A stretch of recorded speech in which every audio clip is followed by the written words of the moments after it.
Sehr geehrter Herr Premierminister, Exzellenzen, meine geschätzten Vertreterinnen und Vertreter der Medien.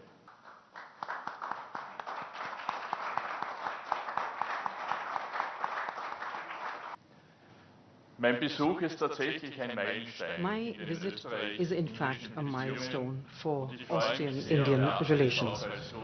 And I am very pleased, and I also think it's a great honor to be the first Federal Chancellor to visit India in more than 40 years. Mr. Prime Minister, you visited Vienna in the summer of 2024, and I think we can truly say that the diplomatic relations that we've had for the last 75 years are much stronger than ever before. We will be trying to build on this positive dynamism. And thank you very much, Mr. Prime Minister, for your invitation and also for your very friendly welcome and your hospitality. But I haven't come to India alone. I am accompanied by 60 high-ranking business leaders, the who's who of the Austrian business world. This delegation is led by our Minister for Economic Affairs and the Vice President of the Austrian Economic Chamber. Our close political ties are also of benefit for our business landscape. India is already one of the most important trading partners outside the EU for Austria.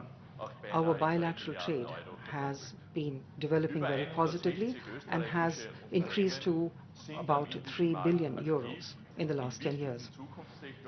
About 160 Austrian companies are active in the Indian market in important frontier technologies such as semiconductor production and in the field of renewable energies, automotive and infrastructure. This shows that our friendship is very broad-based. India has an impressive growth rate of about 7% per year, and it's one of the most dynamic global markets and a key strategic partner for us. Austrian companies will in future benefit more strongly from this dynamism. This afternoon, I will inaugurate the India-Austria Business Summit, and this is a platform that will bring decision makers together and create concrete opportunities for Austrian and Indian companies. The summit will provide new and also strong incentives for greater cooperation and successful joint projects.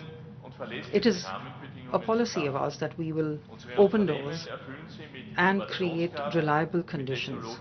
Our companies are the ones who will be innovative and will have the technology and the know-how of the highest quality to be able to take this further. I think, ladies and gentlemen, these are the qualities that Austrian companies have been shown to have at the international level, and this is why they are such reliable partners and sought after. The free trade agreement between EU and India will help to take this positive development forward. It will reduce trade barriers and create new opportunities for exports, investments and industrial cooperation. I think that this agreement is very important, especially in times of geopolitical challenges, because our common response to the multiple crises must be that we have to build alliances and that we need to seek greater partnership with those who think like us. We need to be able to reduce dependencies, diversify and explore new markets. And this is extremely important. And that is why Austria, in the heart of Europe, is so well placed. Ladies and gentlemen, free trade between equals is something that is essential. This will provide new opportunities.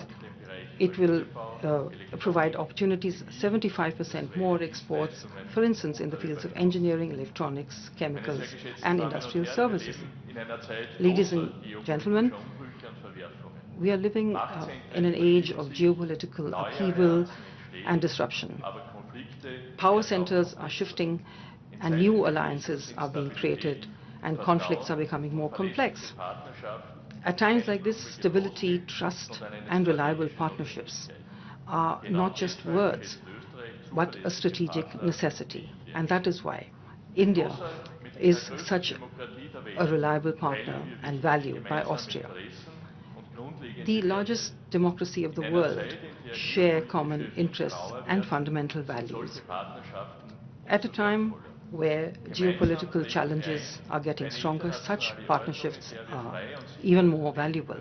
Together, we represent an international order in which we can live in freedom and security. We are in favor of a rules-based world order and not a world in which might is right. Mr. Prime Minister and I share the view that peace in all conflicts can only be achieved through negotiation. And the voice of India carries a lot of weight, bilaterally and also in international fora. In a vibrant democracy, parliaments also play an important role. We have very important priorities in many areas, and we believe that dynamism, technological cooperation will be important and will be connecting us. As far as our enterprises are concerned, we want that we will have good ideas that can be implemented much more quickly, and that investment takes place and that decisions are taken more quickly and that problems are resolved. In terms of food security, we want clear standards, we believe in cooperation and knowledge transfer. Reliable quality strengthens markets, it creates trust. We will be intensifying our cooperation in the fields of security and defense through a strategic dialogue, as far as combating terrorism is concerned.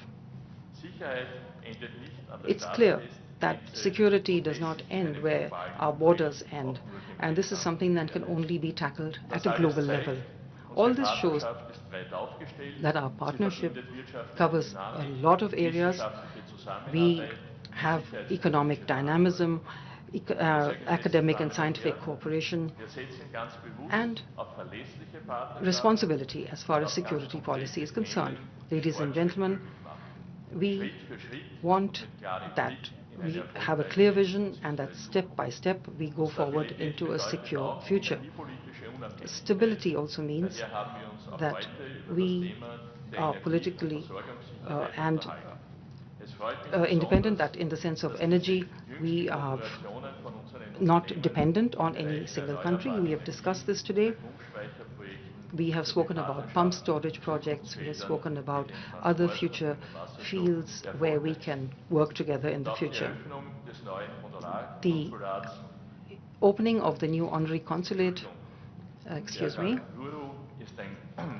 the opening of the new consulate in Bengaluru is also a sign of our intention to intensify our relations. We hope to be able to work even closely together in the future. Our relations cover multiple facets. They are very vibrant. And Mr. Prime Minister, we would like to intensify these in the future. And lastly, I would like to thank you once again for the invitation to India, for your hospitality. And I am very pleased that I have undertaken my first visit as a Chancellor to Asia, to India, and I hope that we will continue to cooperate together in future for the benefit of both our countries. Namaste. Thank you, sir. That concludes the press statements. Ladies and gentlemen, thank you for your presence.